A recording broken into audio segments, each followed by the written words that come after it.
This video is about the connection between the Gestapo, the Stasi, and organized stalkers, or what we nowadays call organized stalkers. We don't know the official term used today for this type of attack that is continued from from Nazi Germany to communist Germany, right, under the Stasi. Right, Zersetzung is the type of attack we call it, to now what we call organized stalking. So I'm just going to, it was the targets, the modern day targets of this type of warfare that actually labeled it, what we know it as today, which is gang stalking or organized stalking. So that's what I'm going to refer to it as. Anyway, I'm just going to read what I wrote. The Gestapo was the official police of Nazi Germany and of the European areas that were taken over by the Nazi regime. The Gestapo had almost unlimited power and was above the law, meaning they could act with impunity and had the right to imprison people without judicial proceedings. This is a shame, since they were also in charge of investigations into accusations of treason, espionage, sabotage, and criminal attacks on the Nazi Party. Many innocent people were falsely accused, I'm sure you can imagine, and many more were targeted for surveillance. Moreover, the Gestapo had average German citizens spy on and report anyone who was seen as a threat to the Nazi regime. This led to many innocent Jewish men and women, along with Gentiles who opposed the Nazi regime, being spied on, falsely accused, and then turned into the Gestapo, in many cases by their own neighbors, co-workers, and even friends, so-called friends. In fact, a good many deaths at the hands of the Nazis began with civilian snitches, following people around, spying and reporting their fellow Germans for anything and everything, including innocent actions that were twisted into something nefarious by the snitches who were already warned about the people they were hunting, and thus expected those people to engage in poor or criminal behavior, so that everything the people did appeared suspicious. Also, the civilian snitches needed a reason to report them. They got their approval. The snitches got approval from their peers and felt like they committed a great act for their country if they could turn in a potential threat to the Gestapo. It didn't matter to them that instead of going after any real threat, they were reporting people over innocent things, over actions that were never a threat to anyone. They, just as their modern-day counterparts, believed that they were doing the right thing. After all, a powerful authority figure who they trusted told them that this was a good thing. Besides, just about everyone in their community was going along with it. How could so many people possibly be wrong, they must have thought. And I'm sure they enjoyed the sense of community and camaraderie, of being included in a group that had gathered together against the so-called enemy, and in this case, a created enemy. Fast forward. World War II ended, and East Germany was taken over by communists. I won't go into the full history now, as I've spoken about this issue many times. Anyone who wants more information on this subject can do their own research. This is just a quick run-through. The Stasi was the official state police of the German Democratic Republic. They used a form of warfare, later termed Zersetzung, Z-E-R-S-E-T-Z-U-N-G, in order to control the population, suppress opposition, and destroy anyone who opposed communism. The Stasi took the strategy they learned from the Nazis during World War II and improved upon it. In fact, they took it to a whole other extreme. Their tactics, Zersetzung, included false accusations, setups, entrapment, extreme surveillance, following and tracking the target in a manner that was covert to the population but overt to the target, meaning the population was not supposed to know that the target was being followed, but the target was supposed to know he was being followed, or she. Because when he or she reported it, he would be called paranoid. He would be called mentally ill. Right?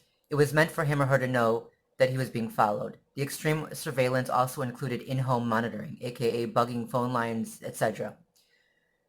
The Stasi also recruited community members, including friends and family, into the effort to quote-unquote monitor the target, who was said to be a potential threat.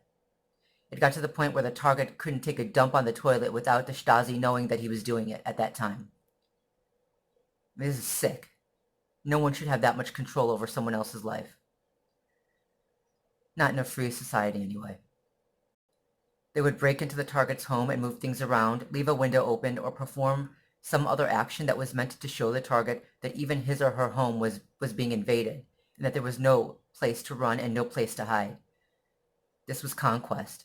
An instinct is to fight back, but the conquerors attacked from a distance and scurried off back into their hole like roaches and rodents that come out at night, making a mess of your cupboards, and then running off when the light is shined on them.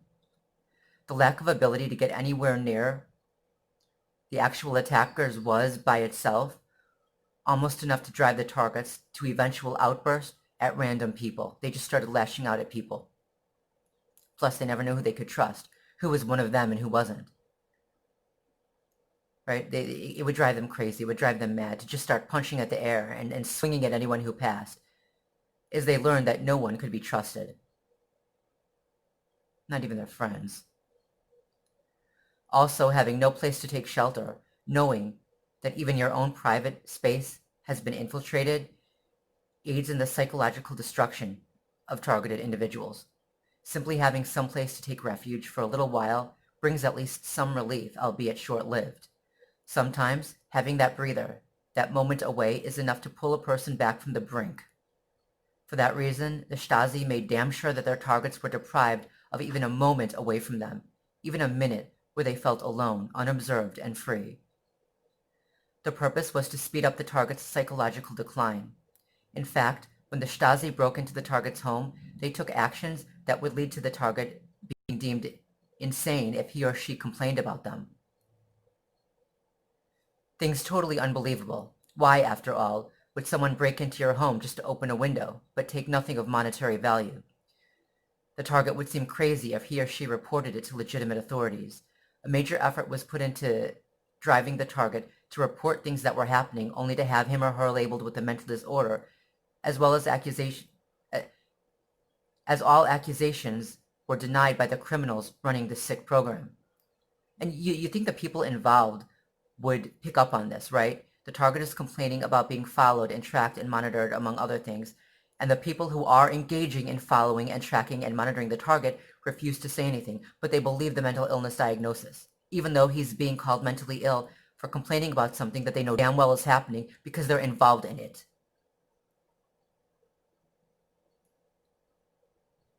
A false diagnosis of mental illness would, at the least, discredit the target to the community members and destroy whatever influence he or she might have had. It would also lead to a continuation of the attacks, which were written off as nothing more than the delusions of mentally ill individuals. Some were even institutionalized, and some, sadly, were truly driven mad. All of this was denied until the records of the Stasi's abuse were made public. Not too long ago, someone attempted to burn down the building where the case files are located. Going forward, the FBI used many of these tactics during their illegal attack on civil rights activists. The attack, it was called COINTELPRO, short for Counterintelligence Program, was an illegal effort to neutralize anyone who was seen as a threat to the current order. Again, I won't go into a full explanation of this, as I've done so many times in the past. Just understand a lot of the tactics used were similar to those used by the Stasi. In addition, at around the same time, the CIA was running a program called MKUltra. MKUltra, when I say around the same time, I mean, actually the CIA started this slightly before that, but here, let me just read this. MKUltra was a likewise anti-constitutional program run by the CIA, and this went on for a long time. A long time. There were many sub-projects under the MKUltra title, and some included mind control experiments, including a program run by Dr. Ewan Cameron. Operating out of Canada under the authority of the CIA, he experimented on mental patients, drugging them sometimes with LSD, electroshocking them, putting them into a deep sleep for months at a time, during which he would use a technique he called psychic driving, where he replayed the same message to them over and over again in an attempt to reprogram their mind. Many came out of this unable to walk, use the toilet on their own, or even remember their own name and family members.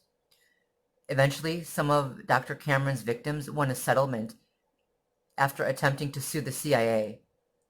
Another experiment run by the CIA was the Tuskegee syphilis experiment, where patients were injected with syphilis in order to study the progression of the infection.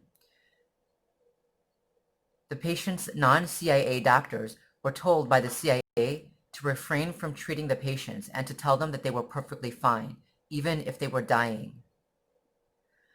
Another experimental program involved injecting people with radiation, including pregnant women, many of whom ended up miscarrying. In some cases, the infants died not too long after birth. One of the worst experiments was the attempt to create Manchurian candidates, or people who, through years of trauma and abuse, end up with multiple personalities, or what is now called dissociative identity disorder, and I've spoken about this in the past as well. It was assumed that if a child was traumatized enough via severe abuse, including sexual, he or she would develop multiple personalities, and thus could be used as a spy, as an assassin, and, well, mind control slaves. You know, it was assumed that people who were put through this, especially starting in childhood, you know, they would eventually be able to commit a crime without remembering it after the fact, which would make them better, you know, spies, assassins, and so on. Especially if they were ever caught, right? They can't spill the beans about what they don't remember. I'm rushing through this because the point of this video is not to give yet another history lesson on these programs, but instead to show how they are all related. There's just no time to explain all of them in full detail in one video. Again, I advise everyone to do their own research. You can start by getting a book called The CIA Doctors, Human Rights Violations by American Psychiatrists by Colin A. Ross. Also read Mafia State by Luke Harding. Over 180 hospitals, universities, businesses, and organizations in America and Canada went along with numerous sub-projects under MKUltra. And while it's true that many people involved were only given a small amount of information and weren't fully aware that some of them weren't aware at all that they were taking place in a human rights atrocity, many were aware, such as the doctors who lied to their patients, misdiagnosed, or didn't diagnose at all, letting the patients die off of treatable illness. They knew damn well that what they were doing was wrong. They went along with it anyway. Isn't it something how willingly the majority will go along with terrible acts of evil if someone with authority tells them that it's okay? You would think eventually people would learn, but they never seem to learn, do they? One generation after the next, history repeats itself because a lot of these crimes are hidden. They're covered up, you know, and people forget. And that's why it's so easy for the criminals, for the psychopaths in power to convince the new generation of sheeple to go along with these programs again and again and again. Moving on to the grand finale. Organized Stalkers.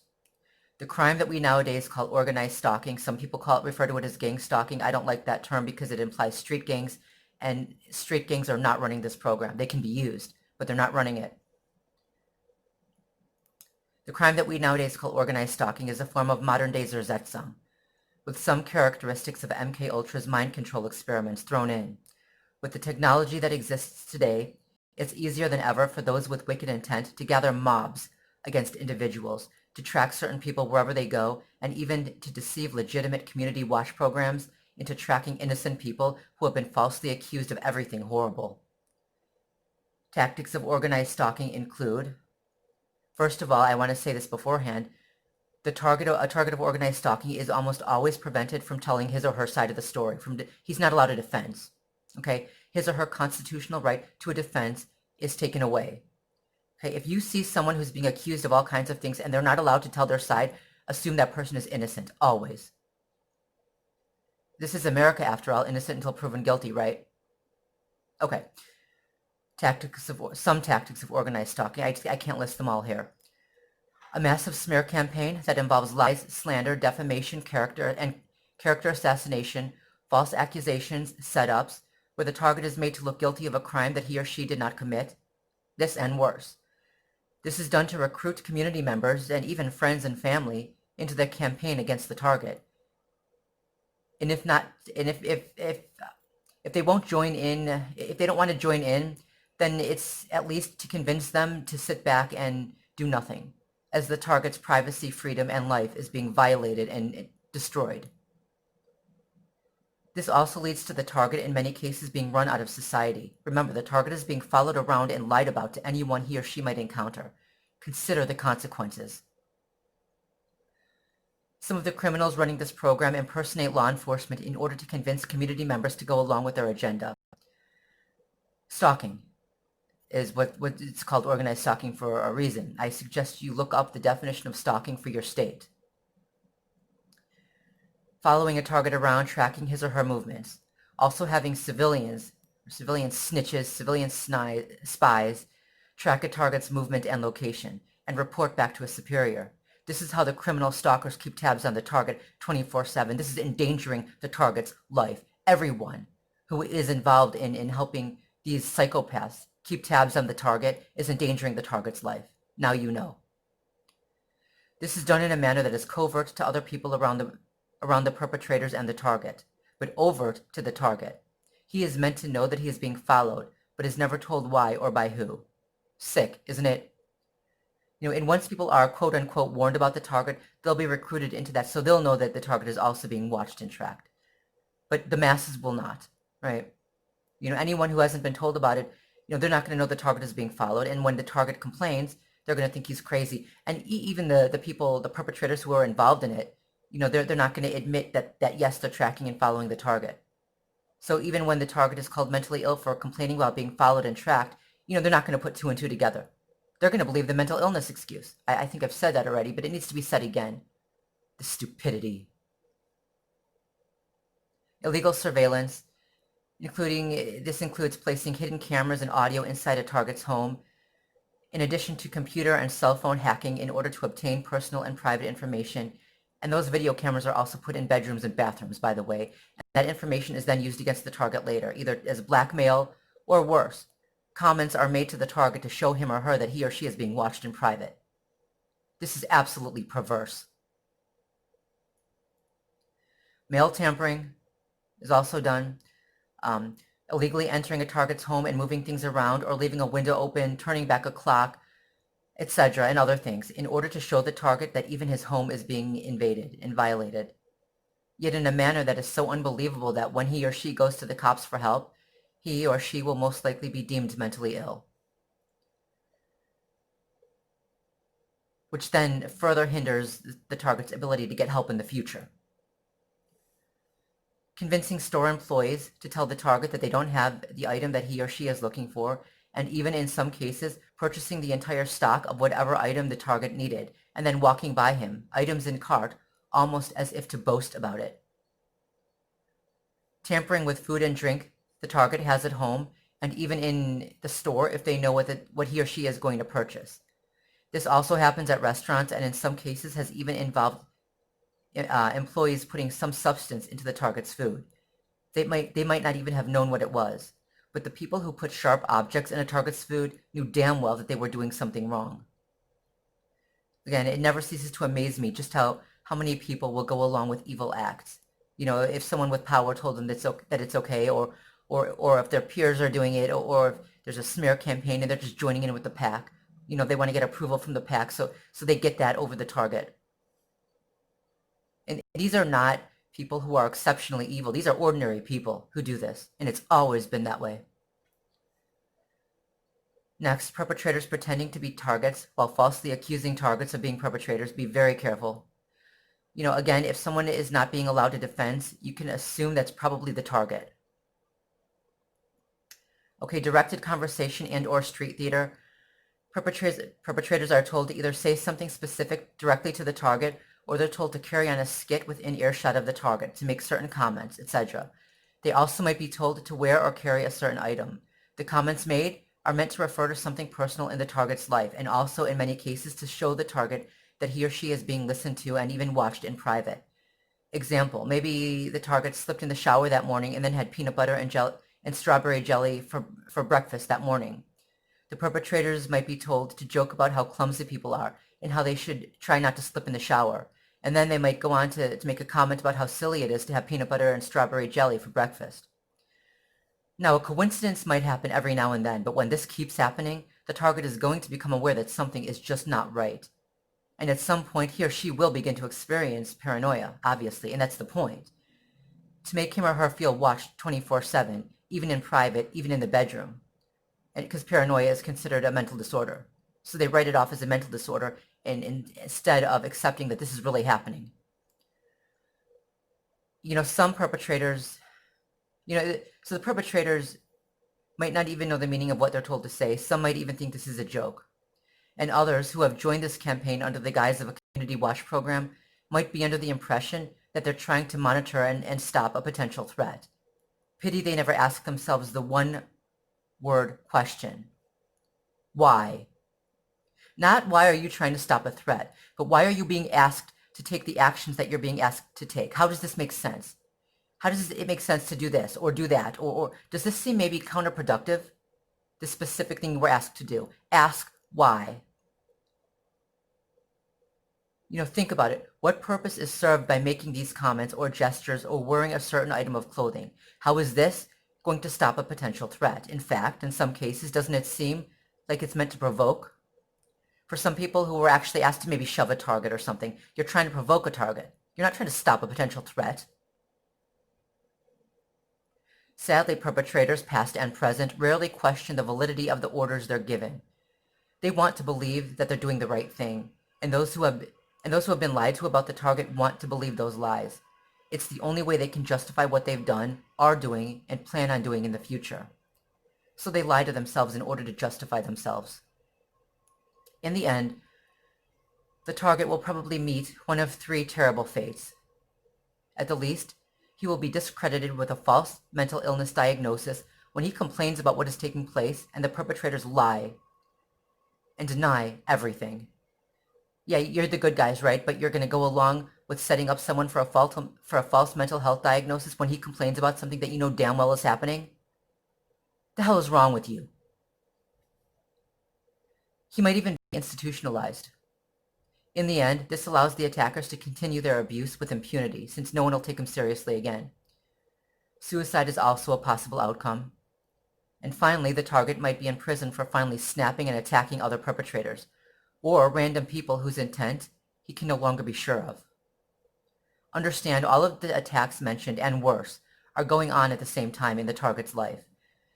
Just because your role is relatively benign compared to that of others, and you haven't committed any act that could be perceived as a real crime, I mean, after all, making a comment to someone couldn't be that bad, could it? It seems so silly. It is if you just describe to them their entire, everything they did in the bathroom that morning, showing them that they're being watched in the bathroom. Okay. Even still, just because you haven't engaged in an activity that can be perceived as outwardly criminal, doesn't mean you aren't as guilty as those who have committed an act that is obviously criminal. All right? For example, if you helped distract a target for a specific amount of time while someone else was breaking into his or her home, you are as responsible as the person who did the physical work. You are both taking orders from the same criminal element, and your smaller role does not absolve you of guilt. Now, maybe you were unaware of the fact that you were involved in a crime. You didn't know that someone was breaking into his or her home while you were creating a distraction because you weren't told. You weren't told that part. Okay, fine. Now you know.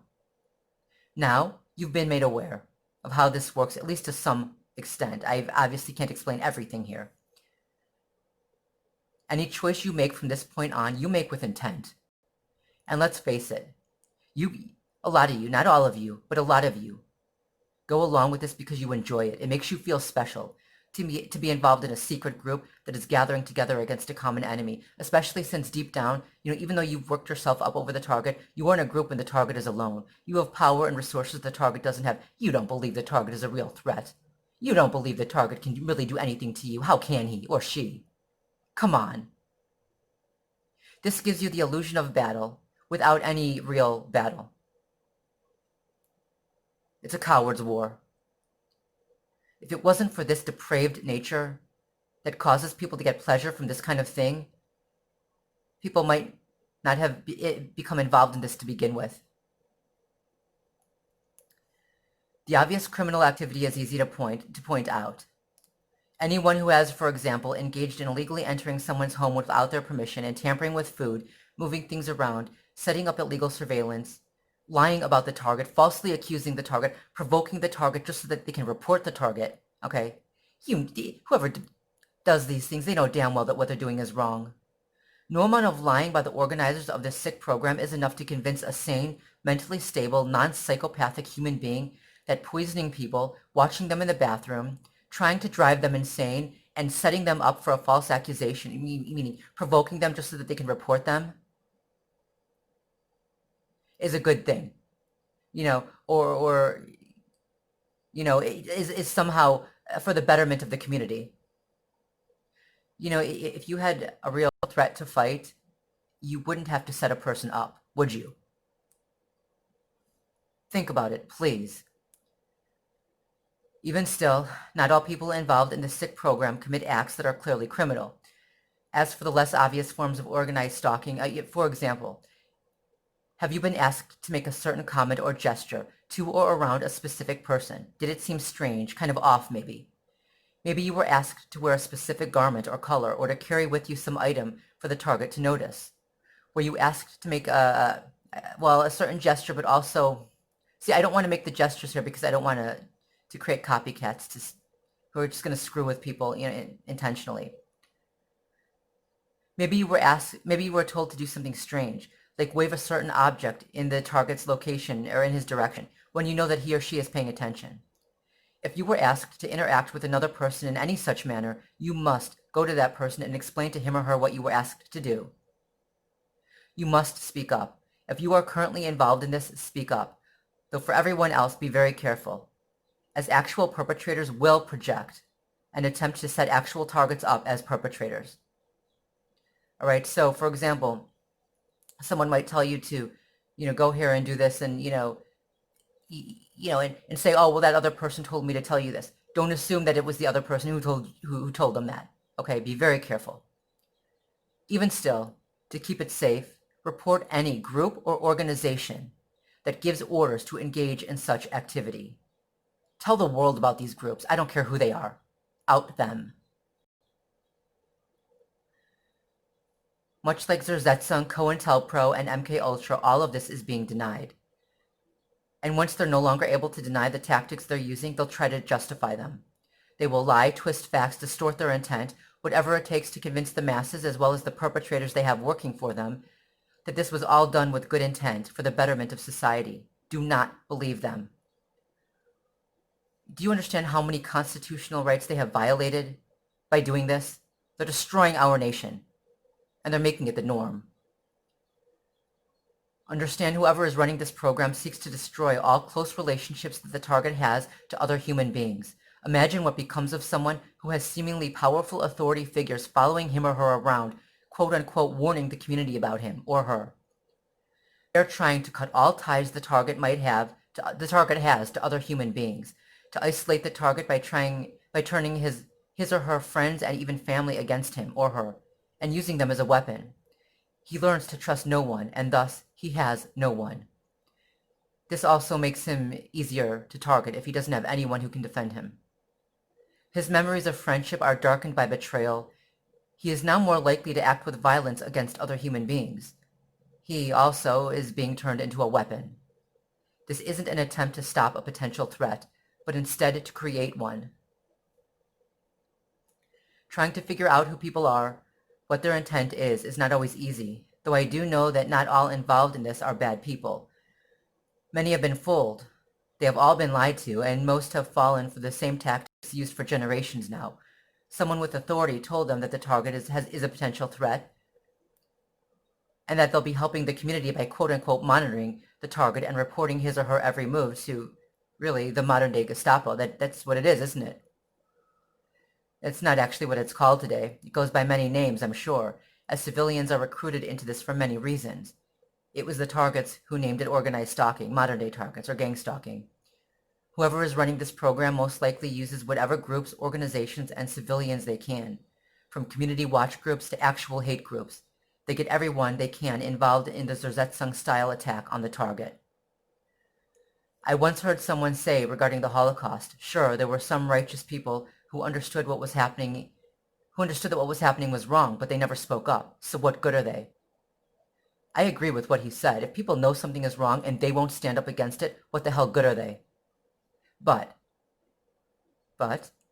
if you've become involved in something like this and refuse to speak up, be it out of fear or simply because you believe the lies and justifications you've been given, you now understand why the majority failed to speak out against the Holocaust. You're no different than they are. But you've been lied to, but you've been led to believe that you are. You're no different than they are, but you've been led to believe that you are. Propaganda is the most powerful weapon. It can, in fact, turn legions of people into human weapons. You, like the civilians reporting innocent people to the Gestapo during the Holocaust, as well as the civilian snitches monitoring and reporting even their own family members to the Stasi, have been deceived into helping a criminal organization silence free speech, oppress those who might be seen as a threat to the new regime, and ultimately to destroy opposition. You're not working for the good guys. Stop lying to yourself. One more thing before I cut this short. I have a special request for one group in particular. I have a special request for the Jewish community. It doesn't matter to me whether you're considered observant or not, or whether you consider yourself Reform, liberal, conservative, Orthodox, ultra-Orthodox, or Hasidic, or other. All right? This is a request for all of you. Please consider what is said in this video, and if you believe you've been involved in something like this, speak up. Go public. Yes, you were lied to, and that will continue. Once the PSYOP team, the psychological warfare team, the psychopaths running this program, can no longer deny the tactics they've used, they'll try to justify them. It will be one lie after another, and we, the targets, need you to resist this. We need you to think, please, first and foremost. The one being accused and not being allowed to defend is most likely innocent. This is why, in just following someone and looking for his behavior is not enough, because someone who has been put through this program for long enough will start lashing out. That does not mean he's guilty. But to you, it's supposed to look, to the perpetrators and to the random people, to average citizens, it's supposed to make it look like he's guilty. The more the more he acts out, the guiltier he looks. That's the purpose. You need to give him a defense and let him speak. Again, let him explain himself, let him defend himself against the actual accusations. This is why perpetrators are told to never be honest with the target about what is taking place and to never allow him or her to tell his or her side. Did someone tell you that you're trying to stop a potential threat? If so, doesn't that person deserve a right to have his or her side heard without having a vigilante mob set against him? Also, what is the purpose of intentionally trying to provoke the target, or of making certain comments or gestures to or around the target, maybe while wearing a certain item of clothing? Question the actions you're asked to take. And don't simply follow blindly like so many before you, like the German citizens did during the Holocaust and during communism, and like the American citizens did during COINTELPRO and during MK Ultra. There are some good people who get involved in this type of crime, usually for 3 reasons. 1, they've been lied to about the target and have been led to believe that they're doing a good thing by keeping an eye on him or her. They never bother to question the purpose of the actions that they're told to take and whether or not these actions even make sense. And 2, it makes them feel good, gives them a sense of community and even a false sense of accomplishment. Most people want to keep their community safe, but those who are involved in this type of attack are under the illusion of productivity.